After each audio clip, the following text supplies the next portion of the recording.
A fire burning on the Fort Hall Reservation is now partially contained. The Garden Creek fire sparked yesterday and quickly spread to 1,000 acres. It also caused the evacuation of hundreds of people. In a Facebook post earlier today, the tribe said that the fire is 30% contained. It did jump the Blackfoot River, but the fire spreading has slowed. Evacuations were in place last night for residents on Presto Road, Little Indian Canal Road, and Wolverine Road, but evacuation orders were lifted last night at about 10:30. Local News 8 will continue to track the firefighters' progress.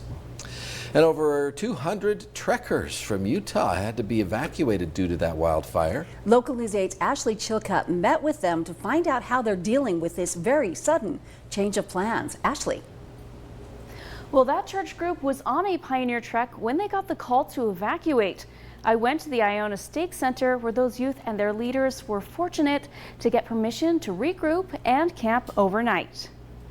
This definitely was not on my bingo card for today. This is how Roger Cook's day started.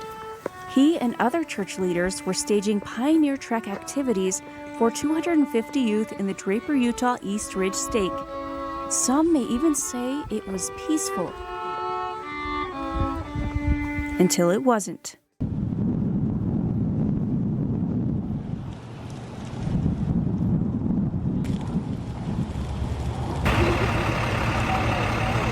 Carney's, are you here?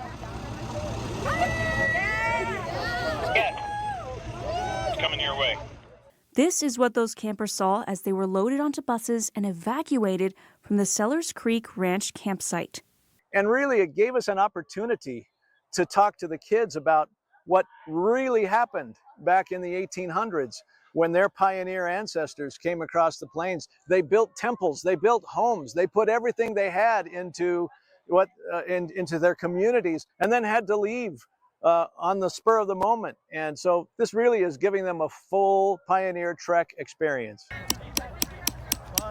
It was kind of crazy to have to drop the hand carts and be in the commotion of just trying to get everyone and make sure everybody gets out safely. And I think overall this experience was like very realistic. Even through the commotion of leaving their hand carts behind, they still decided to put their shoulders to the wheel and push along.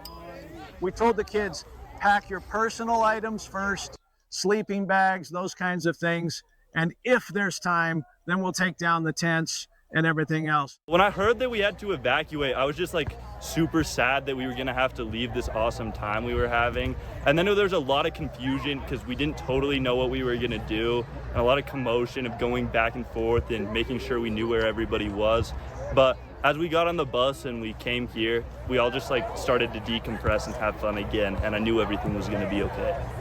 By the end of the day, laughter returned and so did flames. But this time,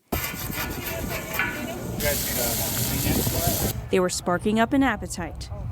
They had to thaw things really fast. We're going to do some of the same things that we would have done up there, and we're going to make the most of it. Great story. Now, Ashley, I understand that there was another surprise that they had to deal with. Can you tell us about it? Yes, Linda, they actually were able to go into the Iona Stake Center and get a little bit of AC, which I know they really appreciated.